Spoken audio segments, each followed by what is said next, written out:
Hi, everyone. My name is Samantha McClellan, and I'm the Economic Development Manager with JEDI. I'd like to welcome you all to our breakout session with Kevin Gallant. In this session, Kevin will share how you find innovative financing opportunities for clean energy projects. First, for those of you who didn't get a chance to meet Kevin yesterday, I'd like to reintroduce your speaker. Kevin Gallant is an author, inventor, mentor, and professional engineer. Kevin received his Bachelor of Science degree in engineering from the University of New Brunswick, specializing in 3D generative design, and is a longtime proponent of entrepreneurship and innovation. In 2017, he received the Association of Professional Engineers and Geoscientists of New Brunswick Citizenship Award. And in 2015, he was the recipient of the Provincial New Brunswick Innovation Award, or MBCC Innovation Award, pardon me. Kevin has also been a part of the Technical Entrepreneurship and Innovation Master's Program at the St. Mary's University Sobey School of Business. Kevin has been busy developing First Nations strategic plans and designs for environmental projects that include clean energy strategy, shoreline restorations, solar power innovations, sustainable fishery management practices. Okay, Kevin, the floor is all yours. Thank you, Sam, and thanks for and Gwen. Thanks for JEDI for allowing me this opportunity. It's been a great day and a half so far. More potential networking opportunities than I ever imagined, especially with the Chiefs this morning, and then Greg from Summerside this morning. For those that and I'm pretty informal. For those that please join us. If you want to ask questions, you can share your video and audio. It's a very informal session. We had some good sessions yesterday from Indian Island and Charles Thibault from Green Economy. So please share your audio. What I wanted to do is just talk, explain some of the funding opportunities in New Brunswick that are new. And there's many new green groups in the province, but I just wanted, for in case you weren't at my presentation this morning, I wanted to just go over the clean energy mix. And so I mentioned this yesterday, and Summerside is example, Pavano's Falls is example. They have both wind and solar. One of the things that people don't realize in Canada, another mix, is that Canada is almost 69% hydro. Quebec is over 90%, and hydro is a big part, and green infrastructure like electric vehicles. One of the studies I'm doing right now, we're looking at funding and for a solar lit trail system in the Miramichi, and people don't realize, but in the trail systems of Dieppe, Traquaty-Sheila, and Fredericton, 2/3 of the users they claim are now EV bikes. So not only EV cars, but EV bikes. My neighbor just got an EV scooter, and so EV is becoming very popular in the transportation sector. So another division we decided in our strategy with North Shore Mi'kmaq District Council, heat pumps. 2/3 to 3/4 of all communities in the province run through baseboard heating, which is resistive heating. We need to replace that. And I want to mention two companies, and people aren't aware of the investment strategies that are in our own house. And I want to talk about heat pumps. And the final one is Smart Grid. And people talked about lithium phosphate, like Summerside are now have solar storage with lithium in their park. And there's also hydrogen. I talked about that yesterday. There's now power islands like Barbados that offer solar hydrogen storage. So it basically becomes a power island. They get away from diesel. So these 6 divisions all have to be financed. So somehow you have to work out power purchase agreements or regulatory issues with apartment environment in order to integrate any of these clean energy mixes. So one of the ones I want to talk about is heat pumps. And I'm just going to tell you a strategy. So just go down to my slides yesterday. for MBIF, and I'm going to show you their website. And this may help some people in the group, but the Brunswick Innovation Fund have been around for over 10 years, and they've supplied over $500 million, not million, $500 million in innovation projects in the province of New Brunswick. So it's one of the local funding agencies that have been around, and they have a new climate impact research fund. And what you can do is work with institutions like Summerside mentioned they'd be working with UPEI. Well, North Shore Mi'kmaq District Council are working with University of Moncton on a new solar technology that's a transparent film. It's a see-through film. And so these universities want to bring in these new innovations into the field to commercialize in application. So there's a lot of strong base research in these institutions, including UNB and others, and for example, lithium batteries in Dalhousie. And as Atlantic Canada, we can work together and bring that knowledge transfer to industrial applications. So I want to mention MBIF because of the power of innovation, and that's what they're all about. And so their website's mbif.ca. So now, but they're not just into climate change. They also do venture capital. And there's been training companies that just won $4.7 million new capital through their startup, through MBIF. So there's a lot of success stories. They have a lab to market fund. So if you have a product that or innovation that you want to test out, and now these funds vary in equity investment. That's the financial structure for the lab to market. They will fund up to 33% of projects within New Brunswick for small and medium-sized businesses, and for nonprofits, and 25% of projects that do not have New Brunswick SMEs or nonprofit as partners. So, and there's certain requirements for expenses too with these funds, but there's a number of funds, but the new one that I mentioned was the climate, was this very new climate impact research fund. And so I just want to mention about that one as part of my list. I'm gonna go back up at the top here of e-pumps, because one of the companies, to give you an example that I've been talking to, and you heard it this morning, is this is a New Brunswick MBIF led product. It's a product that does it's an evolution product called the Stash Energy mini split heat pumps. They should be all over Jedi offices and employees, and of course, but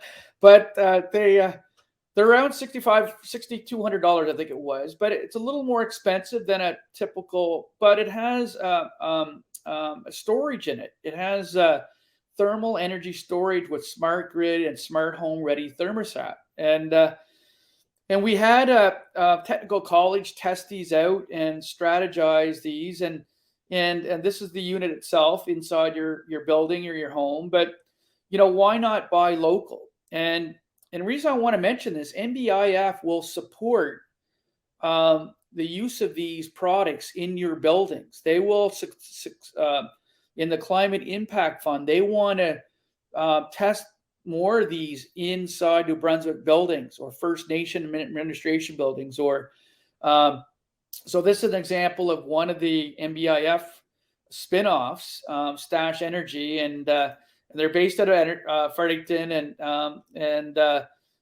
Anyways, they're in the news a lot. Being new. They have MB Power as a partner, and Shediac Smart Energy Community Project is part of that tier 4 level. They have 4 tiers where, of course, Shediac, you heard of the big 1.6, I think 3 megawatt solar farm that's under construction, and that's just one part of the energy community project. So that's the easy one to roll out. To me, if you look at all these integrations, the easy one to me is I can go to NRCan right now, which is probably the number one federal agency to their efficiency branch, and say, listen, we want to roll out 200 heat pumps for a region in the province. They will work with local groups. Now, so what I did is I said, well, in my cleaner energy report that I'm working on for the province, I said through North Shore Mi'kmaq District Council is how do we get there? And so what I did is I set up what's called a divisions, and I'm going to show you. I call it the enabler map, and if I could call it anything, I call it the construction map. And so it's the title it's Jim Ward came up with this title, Cleaner Energy for Cleaner Community. He's the general manager for North Shore, and so each region would have a regional map for the Northeast, which is Eel Ground and Metapanaganog and that area. Then the East, Southeast, you get into Fort Folly, Bouctouche, Indian Island. But everyone's going to have different targets, and these are just general targets. We want the North to be 29% solar, 30% wind, maybe looking at micro hydro, and I'll get into that in a few minutes. But the heat pump water, there's no reason in the next 5 years we couldn't try to get 30% of the community with heat pumps. Now, the reason these are in red is that they're going to take away from the grid. The green is we're going to supply the grid. But then we need a smart grid. How do we balance all that? So you can see this in the next 5 years, the smart grid is going to be small. But we think that solar and wind will be a big capacity right now. And I don't know the numbers for Papineau Falls, but they already have 2 solar farms and they have a wind farm. They're probably over 100%. But is the whole region over 100? Why not work together and build that capacity? So that's where strategy that we're doing, financial strategy by region, in order to get the strategy out. So green EV was one that is a challenge in our remote province. And I just want to show you, this is a map. There's a lot of different maps out there, but if Sam and I and Gwen have a brand new EV car, we'll get a Tesla 3 and we want to go up north and take a trip to the northeast New Brunswick or northern New Brunswick in the region. Miramichi has about 5 stations. And if I recall this morning, Summerside has 62 for a population of 15,000. We've got 5 for a population of 18,500. So we're way behind in the whole eastern Tabasantak, Nagawac. There's a few in Tracadie Sheila, a couple, 2 in Shippagan. We need more infrastructure and EVs. Bathurst has quite a few.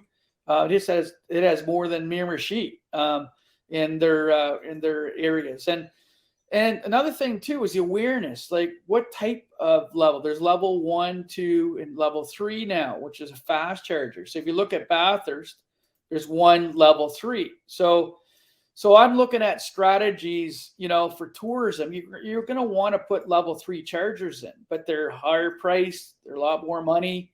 We need to put them in more locations. And Eel River Bar, by the way, has one. I just found out a few days ago at the Osprey truck stop. So that's encouraging to see more level 3s in the province. But right now, I know there's agencies. The reason I want to talk about this, Green Economy New Brunswick wants to help out with funding for First Nations, any municipality for charging station. ICE wants to put charging station in any First Nation community that doesn't have one. NRCan want to implement EV. The Clean Foundation Group out of Nova Scotia want to integrate more charging stations. So there's a lot of groups that want to promote, but does the community want it? If the community doesn't have EV cars, if a community like Balmora doesn't have EV cars, why put one in? Well, that's the question. Like, is it awareness issues? Is it a supplier chain issue? So these are issues that are going to drive that mix. But we're getting better. But again, communities like Summerside are taking a lead. Shediac need more EV chargers. But level, why stop at level 2 when we can go with level 3? And I have a meeting with MB Power tomorrow to discuss what is their plan in the Northeast for EV chargers. Now, I know a buddy of mine who lives in Bathurst. He has his own level 2 level chargers in his house, in his garage. He has 2 EV cars and 2 EV bikes. He's at a Bathurst, and he uses those nice new trails that go from Bathurst to Beresford, but he has 4 vehicles now that he uses EV chargers for. So we need to encourage more of that. And how do we do that in the communities? And same as John in Indian Island in his camp. I mean, all his vehicles could be EV golf carts running from a level 2 charger going around the campground, right, John? And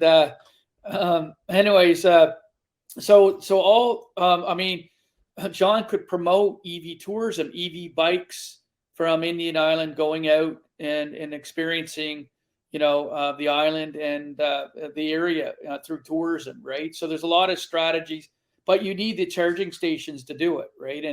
But anyways, that was another one I really wanted to stress. And again, we've got to talk to stakeholders, and MB Power is a big part of that. So while we're on the EV, there's a new concept I wanted to talk about, and not too many people talked about it in the sessions the last day and a half. Was V2L. And what that means, the new Ford 150, for example, the electric vehicle Ford 150 that John could use on his campsite to move around, and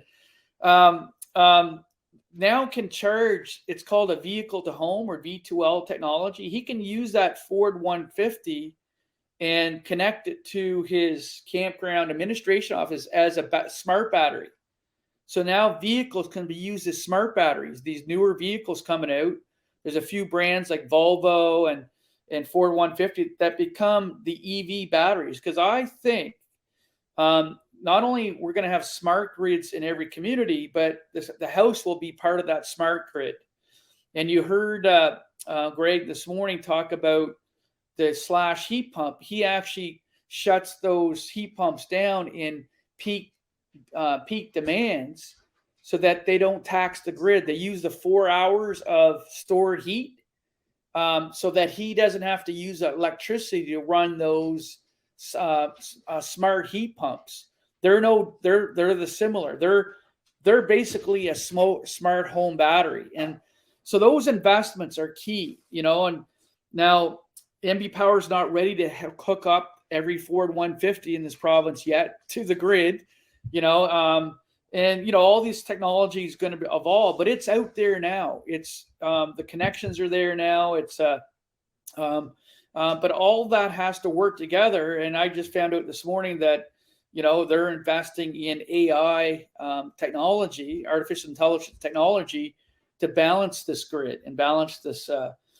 So heat pumps going to be I think a great first strategy. And another reason I want to mention about heat pumps is that you can go into a home and replace all the windows for $15,000, but you can buy 3 heat pumps for that.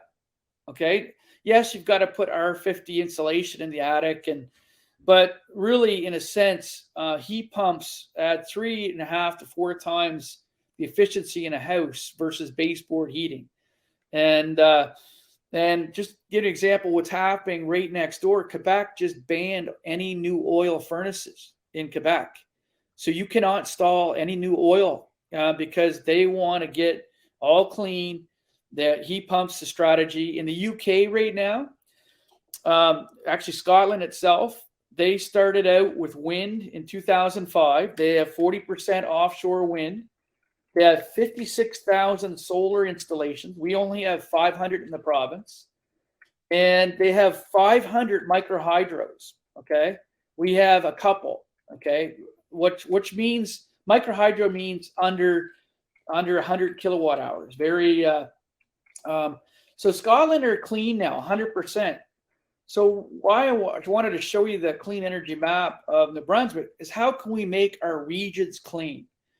You know, it's going to take Jedi, it's going to take Anarchan, it's going to take a lot of different groups of stakeholders. And you've seen how many stakeholders it took this morning with Summerside in order to achieve that 100% clean energy. Now Scotland are taking all their homes that are on gas furnaces. By the way, in the UK, there's 20 million gas furnaces, and they're all going off the grid on renewable heating and cooling by 2035. So they're actually transitioning from gas to heat pumps. So in a way, we're not fortunate. We don't have natural gas in the north and northeast. Fredericton's fortunate enough, and it was cheap, but it's not as cheap anymore. And we have to decarbonize the economy, and heat pumps are the first strategy out, right? But we have to have awareness programs because, for example, I don't know, Sam, if you have a heat pump yet in your house, but if you have your baseboard heating you have now up to 30 degrees Celsius, and you have your heat pump up the same, up to 30 degrees Celsius, that's not efficient. You want to turn off your baseboard heating and have your heat pump run the heating and cooling when you have the temperatures outside convenient. The heat pumps are not very efficient after minus 25 Celsius, so you need a backup of something, unfortunately. But heat pumps are that mix. They are that. So you got to be aware of how to use this technology too. So anyway, I just wanted to show you for those strategies. Now, one thing I didn't show yesterday is that I mentioned about a lot of green groups, and we heard from Green Economy, New Brunswick, and we heard from their strategy just this morning. But I want to show you another new group that's out. Actually, there's over 40 groups, and Climate Atlantic is Atlantic Canada Resilient. But the reason I want to talk about this, they brand new.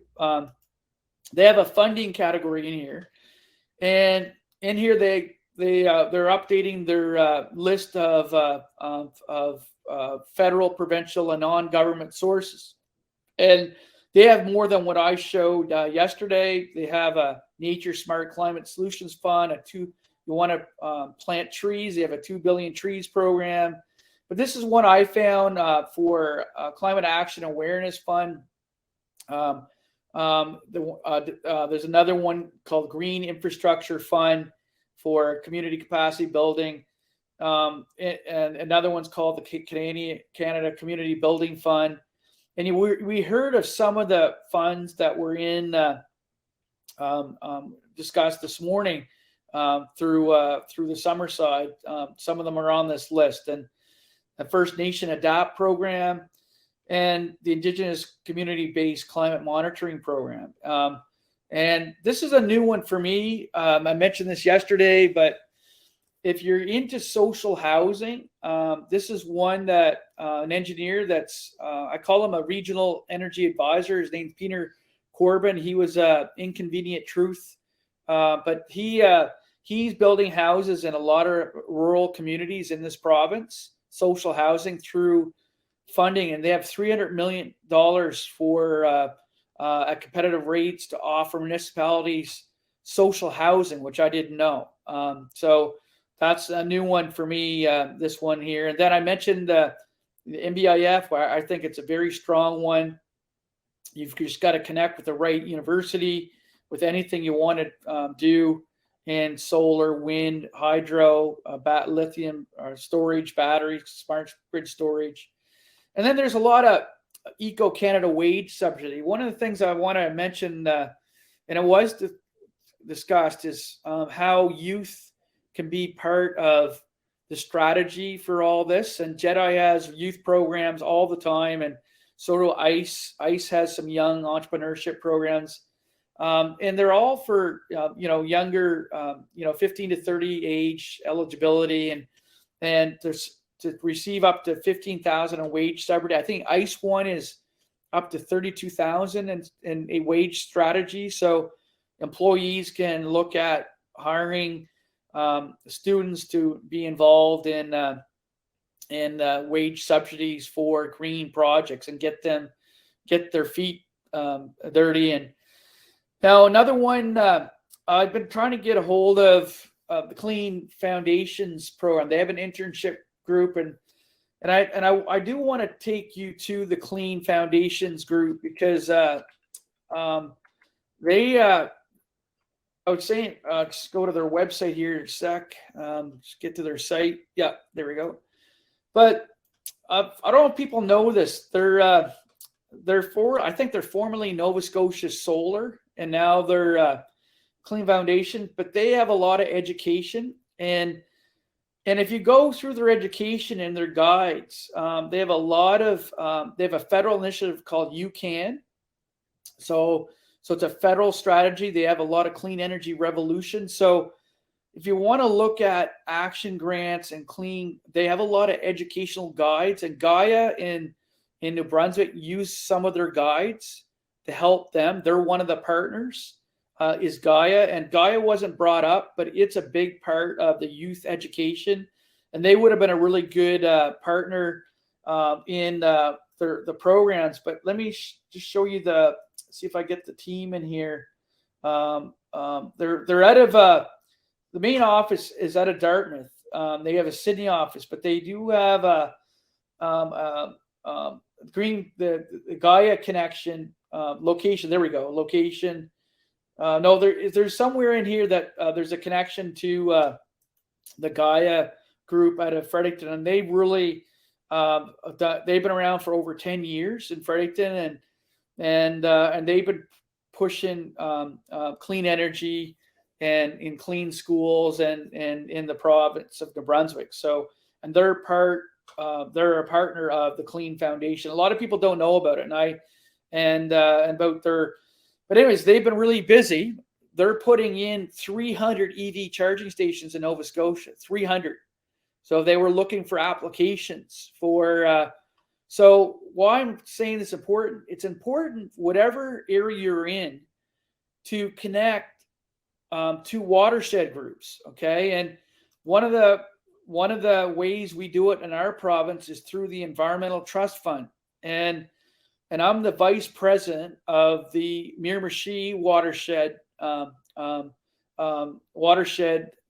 the Miramichi River Environmental Assessment Committee, called MIRAC, and at MIRAC we're a nonprofit group that we wouldn't run without this fund. So if you notice in here, First Nations is in here, eligibility, across, and it's again a different set of forms you have to put in. The application is usually has to be put in before March, so that the projects can be announced. And they have a lot of great projects. And just to show you some of the lists from last year, you're not in the 200,000 range. You're in the, if you look at from the 7,000 range. Some of them are up in the 60,000 range, 75,000 to Ducks Unlimited. But I just want to mention, without Ducks Unlimited, I don't think the Debate wind farm would have come to fruition as fast. These green groups help out wind farms, solar farms, micro hydro. These are going to help you in strategizing. And this is the Department of Environmental Trust Fund list. And a lot of watersheds, 78% of our watersheds and rivers and streams are managed by a watershed group, right? And so they're all, no matter what region. For example, there's a Shediac watershed. There's a Coquin watershed group that I helped out with their living shorelines. There's a Nashwaak-Sis watershed group, and they have funding for their watersheds. Now, Now, lately, they haven't been pushing a lot of renewable clean energy projects. Okay, more of a assessment. But if you're doing an environmental impact assessment, they're a great group to look at. Sustainable development, and as long as you could set up, if you're doing we're looking at a solar floating farm. So with NBIF, so if you could set up that and prove that that could become beneficial to other communities, they would help us out in just developing that method of providing, a new technology into First Nations environment. Anyways, that's another fund. So again, with the watershed groups, they're going to help out in, with any partner project. And one of the best ones out there I mentioned yesterday was NRCan. And if you don't know who NRCan, it's a Natural Resources Canada programs. And I want to show you, I'm going to go right to their website. Yesterday, I didn't have time to go through all the websites, but I want to take that time. And feel free to ask any questions too at this point. Don't be afraid to ask any questions in the Q&A or in the chat. But this is the NRCan, and so they have a lot of efficiencies for different programs, right? They have it for homes, they have for industry, for products, regulations, the Enter Guide, promoting energy efficiency in buildings and the Canadian economy. They have a lot of different programs, and even alternative energy programs in Canada, the directory. So I really, no matter what location, whether it's New Brunswick, they go through all the different programs that are out there. Notice there's not in Brunswick here, but in Canada, I didn't pick what type of program, but any R&D, energy. Just going to see if I can get anything in here. So there's a thermostat recovery program, appliance meter lending program.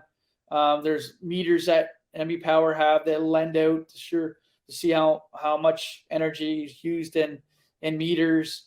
There's a thermostat recovery program, the TRP, on recovering recycling they're no longer in use. So if you want to update your thermostats, so there's a whole energy energy efficiency side. But they also are looking at heat pumps. So they're looking at capacity building and training with the benefit of Indigenous communities and actively improve energy efficiency of residential commercial. But you're not going to go in there as one single homeowner. You can go in there as a community or region, and that's what we're doing with NRCan is looking at that their programs and helping with a heat pump strategy. So, what percentage, that's still in negotiation, and it's a relationship, right? And so we're building that relationship right now with NRCan to help in. And I was surprised that nobody mentioned NRCan with their strategies in the last day and a half. And again, there's other funds. This one here is from Infrastructure Canada. If I pick number 2, Infrastructure Canada, based on discussions with some of our proponents, Infrastructure Canada would be a big one. And I'll go to their website that I did yesterday. And so they have a green infrastructure investment of of 21.9 billion. It started 2017, and and they have a lot of guidelines. They waste management to capacity and municipalities, green municipal projects funds. So there's a lot of different. Infrastructure Canada would be my second choice for municipalities or any development for, and if you go and click on green inclusive community, and buildings. That would be probably if you're looking at clean energy, that would be the area. And in here goes through how to submit an application.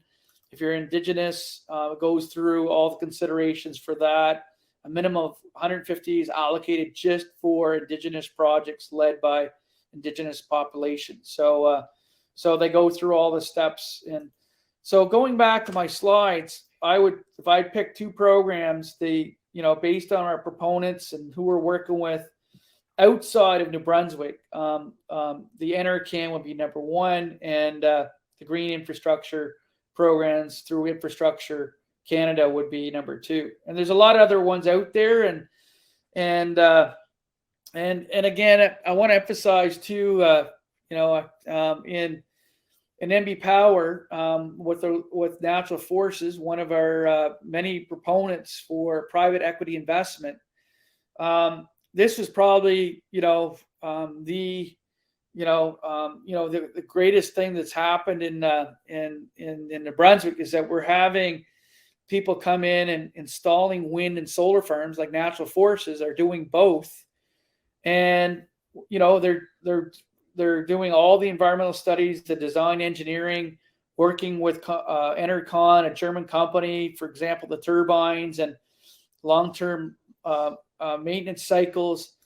And the First Nations own 51% of the equity of the revenue generation of the wind farms. It's amazing. And now Natural Forces get their own 49%, but we heard this morning, for both Summerside and the Chiefs, that we want to benefit all parties. It's Natural Forces spent years negotiating these contracts and working and clearing the power purchase agreements with NB Power through LRS. And, they were one of 2 out of 20 that were accepted. So I put the website here, just show you as one of the featured proponents of I think of the province, and hopefully we do more of these projects.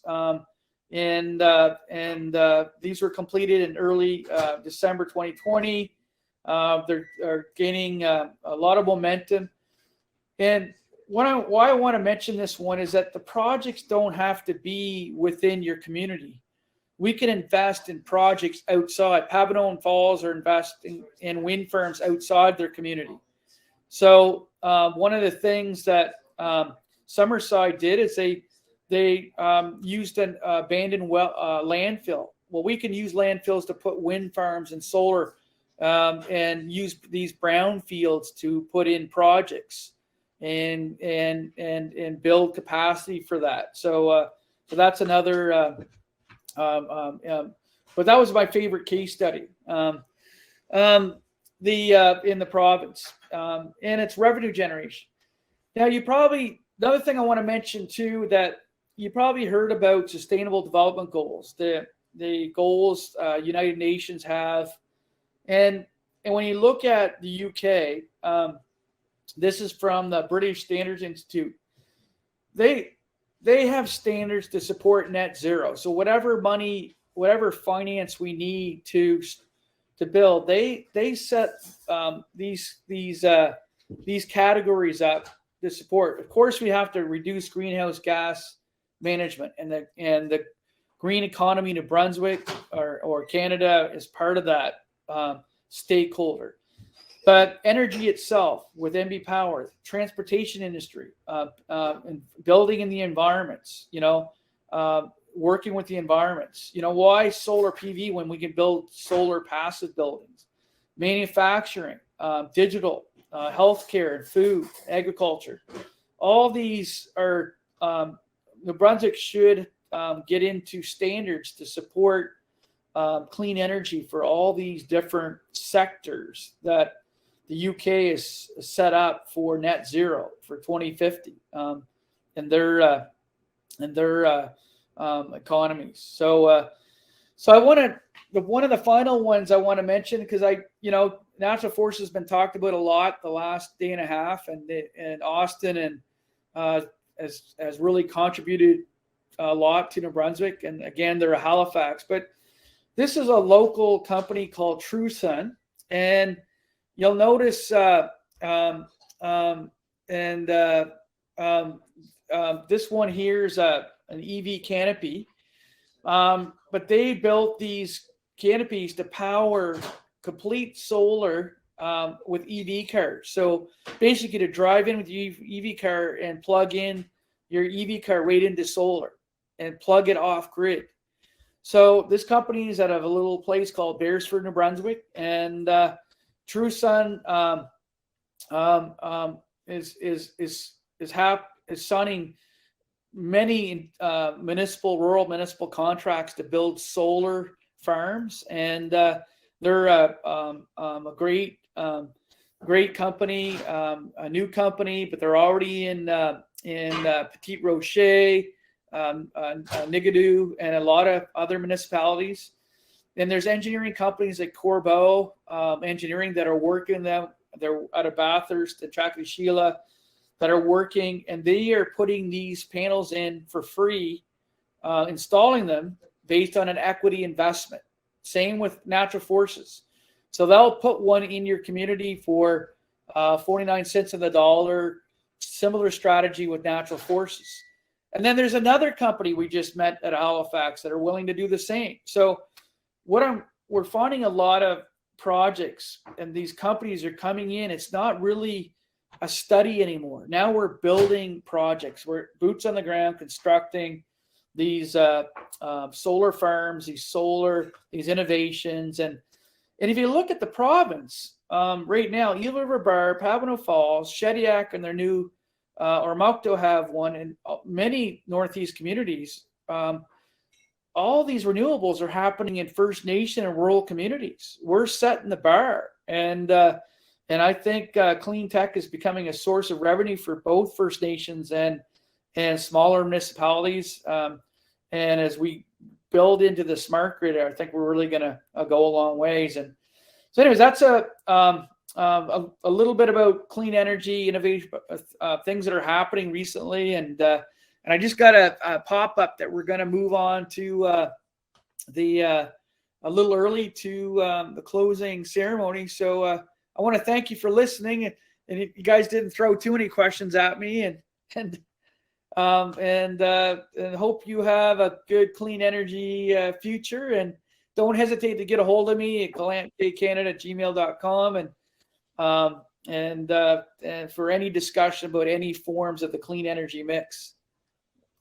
Great. Thank you so much, Kevin. And what a great presentation.